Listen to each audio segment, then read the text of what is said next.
கோவை சிங்காநல்லூர் அருகே பொதுவழிச்சாலையை மூடுவதற்காக பூங்கா சுற்றுச்சுவரை மாநகராட்சி அதிகாரிகள் துணையுடன் இடித்து தள்ளிய குடியிருப்போர் நலச்சங்கத்தை கண்டித்து ஏராளமான பொதுமக்கள் திரண்டதால் பரபரப்பு நிலவியது.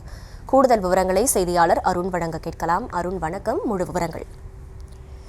அகிலா, வணக்கம். அதாவது கோவை சிங்காநல்லூர் பகுதியில் கிருஷ்ணா கார்டன் மற்றும் ரிலையன்ஸ் கார்டன் என்ற பகுதி இருக்கிறது. இந்த கிருஷ்ணா கார்டன் மற்றும் அதன் சுற்றியுள்ள பகுதிகளில் சுமார் 10,000க்கும் மேற்பட்ட குடியிருப்புகள் உள்ளன.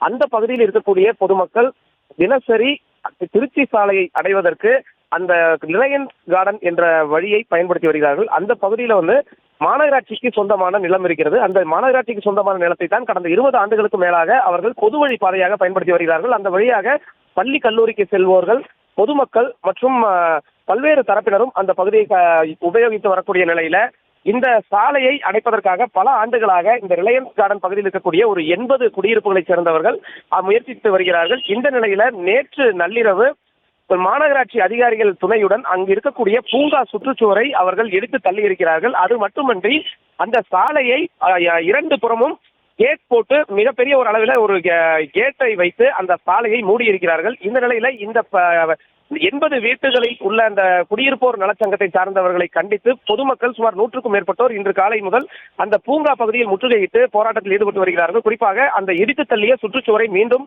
அந்த சுவரை எழுப்பி அங்கு அந்த பூங்காவிற்கு ஒரு முறையான வாயில் கதவை வைக்க வேண்டும் என்ற அடிப்படையிலும் ஏற்கனவே அடைக்கப்பட்ட அந்த சாலையை மீண்டும் திறந்துவிட வேண்டும் என்ற அடிப்படையில் அவர்கள் போராட்டத்தில் ஈடுபட்டார்கள். இதைத் தொடர்ந்து சிங்காநல்லூர் தொகுதியைச் சேர்ந்த சட்டமன்ற உறுப்பினர் JR ஜெயராமன் அந்த பகுதிக்கு பொதுமக்களுடன் பேச்சுவார்த்தை நடத்தினார்.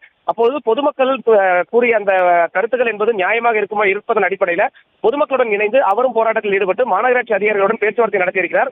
மாநகராட்சி அதிகாரிகள் மாநகராட்சி ஆணையாளருடன் பேச்சுவார்த்தை நடத்தி உரிய தீர்வு காண்பதாக தற்போது உறுதியளித்திருக்கிறார்கள். இருப்பினும் பொதுமக்கள் தங்களுடைய கோரிக்கை என்பது நிறைவேறும் வரை அதே பகுதியில் தான் இருப்போம் என்று தற்போது வரை அவர்கள் அந்த பகுதியில் திரண்டிருப்பதால் ஒரு பரபரப்பான சூழல் நிலவி வருகிறது. அதே வேளையில திமுகவை சேர்ந்த மாமன்ற உறுப்பினரும் அந்த பகுதிக்கு வந்திருக்கிறார். ஆனால் மாமன்ற உறுப்பினர் தனக்கே தெரியாமல் மாநகராட்சி அதிகாரிகள் இந்த செயலை செய்திருக்கிறார்கள் என்று கூறியிருக்கிறார். இது மட்டுமின்றி அந்த பூங்காவில் ஏற்கனவே ஜிம் மற்றும் நூலகம் ஆகியவை கட்டப்பட்டும் அந்த நூலகம் மற்றும் அந்த உடற்பயிற்சி கூடம் ஆகியவை உரிய பராமரிப்பின்றி அந்த உபகரணங்கள் எல்லாம் அங்கெங்கே இருப்பத மிகப்பெரிய ஒரு பரபரப்பை ஏற்படுத்தி இருக்கிறது. இந்த பகுதி ஒரு பொதுமக்களுக்கு பாதுகாப்பு இல்லாத ஒரு சூழல் நிலவி வருவதால் உரிய நடவடிக்கை எடுக்க வேண்டும் என்று அப்பகுதி பொதுமக்கள் கோரிக்கை விடுத்திருக்கிறார்கள். அகிலா, விவரங்களுக்கு நன்றி அருண்.